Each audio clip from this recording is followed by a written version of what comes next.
Hello दोस्तों, स्वागत है आपका अपने यूट्यूब चैनल HBN क्लासेस में। जैसा कि आप मेरी रेगुलरिटी और मेरे वीडियोस देख रहे होंगे, जो भी बच्चा इस वीडियो में पहली बार जुड़ा हुआ है वो सबसे पहले तो सेशन को हमारा चैनल सब्सक्राइब कर ले, जिससे हमारी सारे वीडियोस की और बेल आइकन दबाना तो ना भूलें, जिससे हमारे सारे वीडियोस की लिंक उनको मिलती रहे टाइम टू डेट। अब बात कर लेते हैं फर्स्टली, जैसा कि आप थंबनेल में देख रहे होंगे, कल के वीडियो में मैंने आपको बताया था कि एक ही वाक्य से सारे पार्ट ऑफ स्पीच के बारे में मैंने बता दिया था, केवल ओनली वन सेंटेंस से। आज हम बात करने वाले हैं थोड़ा सा डीपली, क्योंकि हमें पार्ट ऑफ स्पीच का केवल ओनली नॉलेज होना जरूरी है, ना कि उसमें PhD करना है। ठीक है, तो आप समझ रहे हैं मेरी बात को कि मैं आपसे क्या कहना चाह रहा हूँ कि पार्ट ऑफ स्पीच का मतलब क्या होता है। पार्ट ऑफ स्पीच का मतलब ऐसा होता है कि किसी भी सेंटेंस में हम वह कौन कौन सी भूमिका निभा रहा है। तो हमें पार्ट ऑफ स्पीच में PhD नहीं करनी है, केवल हमको बेसिक से एडवांस नॉलेज चाहिए होता है, ताकि हम जहाँ पर पार्ट ऑफ स्पीच यूज़ करना होता है वहाँ पर आसानी से कर सकें। सेकेंड चीज़ कि मेरा, जैसे कि मैंने पहले ही बताया था कि मेरा टेलीग्राम में चैनल है HBN क्लासेस के नाम से। ये मेरा टेलीग्राम में चैनल है, आप इसको टेलीग्राम में जा करके सर्च कर सकते हैं। बाकी मेरे इसकी डिस्क्रिप्शन बॉक्स में इसकी टेलीग्राम की लिंक और मेरी प्लेलिस्ट की जितने भी वीडियोस हैं सारे लिंक टेलीग्राम में इसमें वीडियो के डिस्क्रिप्शन बॉक्स में दी हुई है, तो आप उससे जा करके डायरेक्ट उससे ओपन हो सकते हैं। ठीक है, तो आइए आज हम बात करने वाले हैं पार्ट ऑफ स्पीच के डीपली बारे में। तो शुरू करते हैं कहानी को अपने आज दो लाइनों के साथ में कि देखकर गुलाब का फूल एक कह गया टोकरी वाला। समझिएगा, तो जरा गौर फरमाइएगा। देखकर गुलाब का फूल यह कह गया टोकरी वाला, तुम करते रह जाओगे एक तरफा मोहब्बत यारो, उसे ले जाएगा सरकारी नौकरी वाला। तो ये चंद लाइनों के साथ में हम अपनी क्लास को स्टार्ट करते हैं। आई होप ये चंद लाइनें आपके जीवन में बहुत ही अच्छा रोल निभाएंगी, क्योंकि जो लास्ट की लाइन है इसमें बहुत ही गहरी बात है, जो शायद ही आप लोग में कुछ ही बंदे समझ पाए। तो फाइनली आज हम बात करते हैं पार्ट ऑफ स्पीच की। तो जैसा कि मैंने पहले लिख रखा है, जिससे मैं अपने टाइम को सेव कर सकूं और आपको बहुत ही अच्छे से बता सकूं। तो जैसा कि आप सभी लोग जानते हैं कि पार्ट ऑफ स्पीच जो होते हैं बचपन से पढ़ाया गया कि 8 होते हैं। कौन कौन से? Noun, pronoun, verb, adjective, adverb, preposition, conjunction and interjection. अब बात करते हैं कि नाउन क्या होता है। तो नाउन देखो दोस्त, ऐसा होता है कि जिसको हम देख सकते हैं, सी देख सकते हैं, फील महसूस कर सकते हैं, टच एंड छू सकते हैं। नाउन में ऐसा बंदा होता है या नाउन ऐसा होता है जिसको हम देख सकते हैं, सुन सकते हैं और फील कर सकते हैं, देख सकते हैं, महसूस कर सकते हैं एंड छू सकते हैं। जैसे फॉर एग्जांपल, जैसे बुक, पेन, इनको हम देख भी सकते हैं, महसूस भी कर सकते हैं और छू भी सकते हैं। ये आई होप ये नाउन आपको क्लियर हो गया होगा।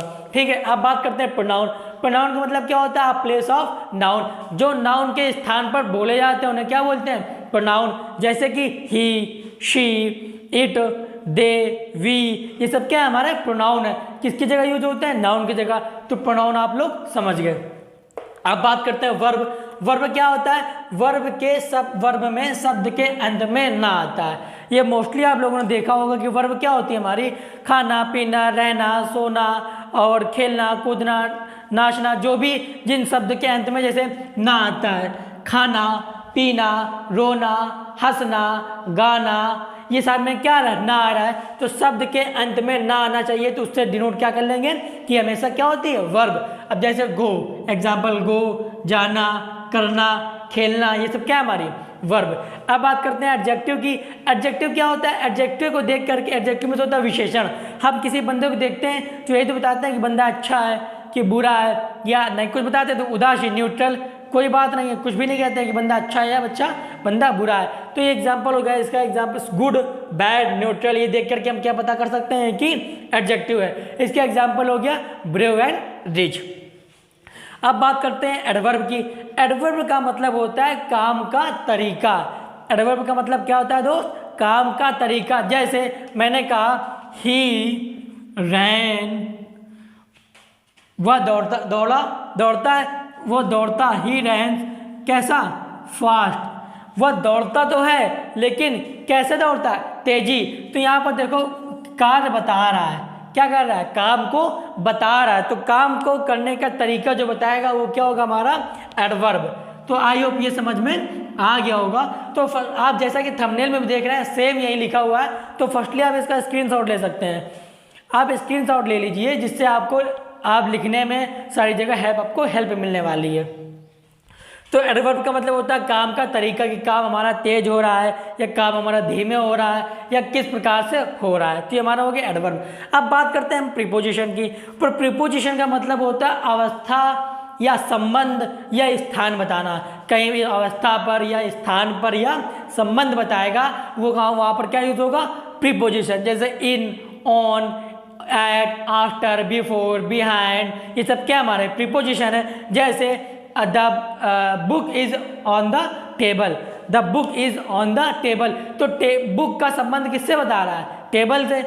जैसे ये फोन है मेरा, the phone is on the podium, तो ये इसका कनेक्शन बता रहा है। तो ऑन वहाँ पर किस रूप में यूज हुआ, प्रीपोजिशन। तो प्रीपोजिशन का यूज हम संबंध और अवस्था या स्थान बताने के लिए करते हैं। दैट्स आपको समझ में आ रहा होगा। अब बात कर लेते हैं लास्ट कंजक्शन की। तो कंजक्शन का मतलब होता है दोस्त कि शब्दों को जोड़ना। जो भी शब्द, जैसे Ram and Shyam, Sita and Gita, Mohan and Radha, तो दो शब्दों को जोड़ने का कार्य करता है कौन, कंजक्शन। जैसे एंड हो गया, बट हो गया, इस तरह से और भी बहुत से कंजक्शन होते हैं जो दो शब्दों को जोड़ने का कार्य करते हैं। तो एंड और बट हो गया। अब बात करते हैं लास्ट में इंटरजेक्शन। तो इंटरजेक्शन का मतलब होता है दोस्त कि फीलिंग एंड एक्साइटमेंट। सर आपको समझ में आ रहा है? तो इंटरजेक्शन का मतलब होता है सर कि फीलिंग एंड एक्साइटमेंट। एक्साइटमेंट का मतलब जैसे कहते हैं वाओ, ब्यूटीफुल, वाओ, अमेजिंग, ओह, ये ऐसे वर्ड यूज करते हैं ना। तो ये क्या हमारा फीलिंग है, एक्साइटमेंट है, कहते हैं अरे, ओह, अमेजिंग, वाओ, ये वर्ड यूज करते हैं। तो वहाँ पर कौन सा पार्ट ऑफ स्पीच होगा दोस्त, वहाँ पर सर इंट्रोडक्शन होगा। तो आई होप आप लोगों को ये बहुत ही अच्छे और शानदार तरीके से कम समय में समझ में आया होगा। मैं इसी को लेकर के 25 से 30 मिनट की वीडियो बना देता, कोई प्रॉब्लम नहीं थी। लेकिन क्या मतलब है यार, क्या मतलब है, जब वही कंटेंट, वही मटेरियल, वही आपको 5 से 10 मिनट में मिल रहा है, तो हम इस 30 मिनट की वीडियो को क्यों देखें, है ना। इसी वजह से मैं आपके लिए हमेशा वही प्रयास करता हूँ कि छोटे से छोटी चीज़ ला करके आपको सारी चीज़ सिखाने का प्रयास करता हूँ। तो आई होप ये जो छोटी सी चीज़ है ये सभी बच्चों के लिए बहुत ही इंपॉर्टेंट होगी। तो फर्स्टली आपका काम ये बनता है कि यार ये जितने से ज़्यादा आपके व्हाट्सअप ग्रुप, फेसबुक में जितने भी ग्रुप हो, आप उसमें शेयर कर दीजिए, जिससे यह वीडियो हर उस बच्चे तक पहुँच जाए जो ऐसा सोच रखता है, ऐसी फीलिंग है उसके माइंड पे सेटअप हो चुका है कि बिना पैसे के पढ़ाई नहीं होती है, मैं कहीं पे जाकर के ट्यूशन करूं तभी मैं जाकर के पढ़ पाऊंगा, सीख पाऊंगा। ना दोस्त, हम आपके लिए सर लेकर के आए बहुत ही बेहतरीन और शानदार क्लास, जिससे आप हर बच्चे का विकास होगा।